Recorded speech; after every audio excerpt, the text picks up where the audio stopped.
100% سچے ہیں اللہ کے وعدے، اور اس کا وعدہ ہے وَأَنْتُمُ الْأَعْلَوْنَ إِن كُنتُم مُؤْمِنِينَ، تم مومن بن کے دکھاؤ، عزت کا تاج تمہارے سر پہ رکھوں گا۔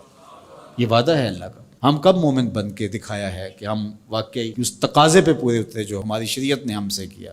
ملاوٹ ہم کریں، جھوٹ ہم بولیں، ایک دوسرے کی جڑیں ہم کاٹیں، مکر، فریب، دجل، کیا کچھ نہیں ہے جو ہمارے اندر نہیں ہے۔ اچھے مسلمان ہونا تو دور کی بات ہے، ہم اچھے انسان بھی نہ بن سکے۔ مسلمان کی تعریف کیا کی گئی؟ المسلم من سلم المسلمون من لسانہ و یدہ، جس کی زبان سے اور جس کے ہاتھ سے دوسرا مسلمان محفوظ ہے، وہ مسلمان ہے۔ اور ہم دیکھیں کہ جہاں ہمارا بس چلے تو ہم کاٹ کے نہیں رکھ دیتے، ہم کیسے مسلمان ہیں؟ حضور علیہ السلام سے پوچھا گیا کہ مسلمان بزدل ہو سکتا ہے؟ کہا نہیں، بہادر ہوتا ہے، لیکن ہو سکتا ہے کبھی بزدلی بھی کر جائے، آخر بشر ہی تو ہے۔ پھر پوچھا گیا کہ مومن کنجوس ہو سکتا ہے؟ کہا نہیں، مسلمان بخیل نہیں ہوتا، سخی ہوتا ہے، لیکن ہو سکتا ہے کبھی بخل بھی کر جائے۔ تیسری بات حضور سے پوچھی گئی، مومن جھوٹا ہو سکتا ہے؟ حضور فرمایا جھوٹا نہیں ہو سکتا۔ یہ طے شدہ بات ہے، یہ پکی اور دو ٹوک اور سیدھی بات ہے کہ مومن ہو اور جھوٹا ہو، یہ نہیں ہو سکتا۔ اب ذرا میں اور آپ اپنے اندر اتر کے دیکھیں، آج بہانے بنائے۔ تاجر کہتا ہے جھوٹ نہ بولے تو سودا ہی نہیں بکتا، یہ جاپان بیچ رہا ہے بغیر جھوٹ کے، تم کیوں نہیں بیچ سکتے؟ تم نے خیانت کی ہے، تم نے مال 2 نمبر بنایا، اس لیے تمہیں جھوٹ بولنا پڑ رہا ہے، تم نے بنیادی اچھی نہیں رکھی۔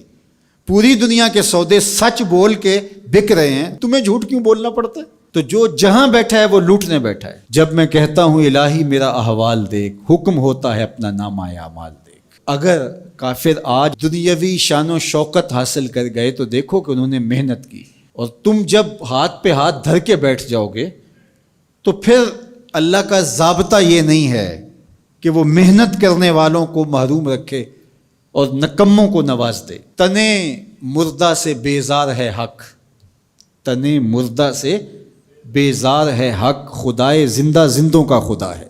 من جہادہ وجدہ، جس نے محنت کی اس نے پا لیا۔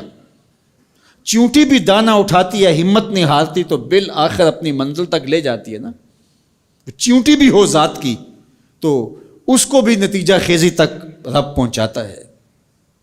کچھوا بھی چلتا رہے تو منزل پہ پہنچتا ہے، خرگوش ہو کے سویا رہے تو وہ منزل پہ نہیں پہنچ سکتا۔ تم خرگوش صحیح لیکن سوئے ہوئے ہو، لہٰذا منزل تمہارا مقدر ہو ہی نہیں سکتی جب تک تم مسلسل چلنے کی مشق نہیں پیدا کرتے۔ وَأَنْتُمُ الْأَعْلَوْنَ، تم ہی سر بلند ہو، لیکن شرط یہ ہے ان کنتم مومنین، تم مومن تو بن کے دکھاؤ، تمہارے سر پہ عزتوں کا تاج رکھ دوں گا۔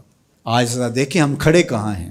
تھوڑے سے حالات سخت ہونے لگتے ہیں تو تاجر ذخیرہ اندوزی کرنے لگ جاتا ہے، اور مانگتے ہو وہ شانیں، مانگتے ہو وہ عزتیں جو قرون اولیٰ کے مسلمانوں کو دی گئی، ذرا وہ کردار بھی تو لے کر کے آؤ نا۔ تم تو ذخیرہ اندوزی کرنے بیٹھ گئے کہ زیادہ سے زیادہ پیسے کما لیں اور غریبوں کا خون بھی نچوڑ لیں۔ اور مدینے میں تھوڑے سے حالات تلخ ہوتے ہیں، تھوڑی سی قحط سالی کے آثار ہویدہ ہوتے ہیں، اور حضرت سیدنا عثمان غنی رضی اللہ تعالیٰ عنہ کا تجارتی قافلہ غلہ لینے گیا ہوا ہے شام میں۔ تو جب وہ شام سے واپس آتا ہے تو مدینے کے کچھ تاجر آتے ہیں اور کہتے ہیں کہ جناب یہ جتنا غلہ ہے اونٹوں کے اوپر ہی ہمیں بیچ دیجیے، ہم سے 2 قیمت لے لیجیے۔ فرمانے میں اس سے زیادہ قیمت میں دینا چاہتا ہوں۔ تو کہا جناب 2 گنا لے لیجیے۔ فرمایا نہیں۔ تو کہا کہ اتنی قیمت ہم آپ کو دے رہے ہیں تو آپ نہیں دے رہے۔ کہا کہ میرے پاس ایک ایسا تاجر ہے جو 10 گنا قیمت دے گا۔ کہا وہ کون سا تاجر ہے؟ کہا وہ میرا اللہ ہے۔ اور بلا کر کے خادموں سے کہا کہ سارا غریبوں میں بانٹ دو۔ یہ تاجر تھے عثمان غنی، آج بھی عثمان غنی ہے۔ میں آپ کو بتاؤں مدینہ المنورہ کے بینک میں حضرت عثمان غنی کا آج بھی اکاؤنٹ کھلا ہوا ہے۔ 1450 سال بیت گئے، ان کا اکاؤنٹ آج بھی چل رہا ہے۔ بیر عثمان جو مزرعہ عثمان ہے، جس میں وہ بیر عثمان تھا جو خرید کے وقف کیا تھا، وہ آج بھی وقف ہے، اور وہ کسی کے نام نہیں ہے، وہ حضرت عثمان غنی کے نام ہے۔ اور اس کی ساری آمدنی حضرت عثمان غنی رضی اللہ تعالی عنہ کے نام پر جو بینک میں اکاؤنٹ ہے اس میں جاتی ہے، اور پھر ادھر سے خیریہ میں آتی ہے اور غریبوں میں بٹتی ہے۔ ایسا غنی آج بھی اس کی سخاوت جاری ہے۔ غنی ایسا بھی دیکھا، یہ ذخیرہ اندوز جو لوگوں کے خون بھی نچوڑ لیتے ہیں، بوٹیاں بھی نوچ لیتے ہیں، آج مرے کل 10واں دن، بعد میں کوئی ان کو جانتا بھی نہیں ہوتا ہے. تو ذخیرہ اندوز لوگوں کی یوں بوٹیاں نوچے گا، خون نچوڑے گا اور کہے گا کہ اللہ کی رحمتیں نازل ہمارے اوپر کیوں نہیں ہوتی. تو کس طرح تمہارے اوپر رحمتیں نازل ہوں گی؟ اس کا وعدہ ہے اور اس کے سچے وعدے ہیں. وَأَنْتُمُ الْأَعْلَوْنَ، تم ہی سر بلند ہو. ان کنتم مومنین، اگر تم مومنانہ زندگی بسر کرو تو دیکھو عزتوں کا تاج تمہارے سر پہ ہم کیسے رکھتے.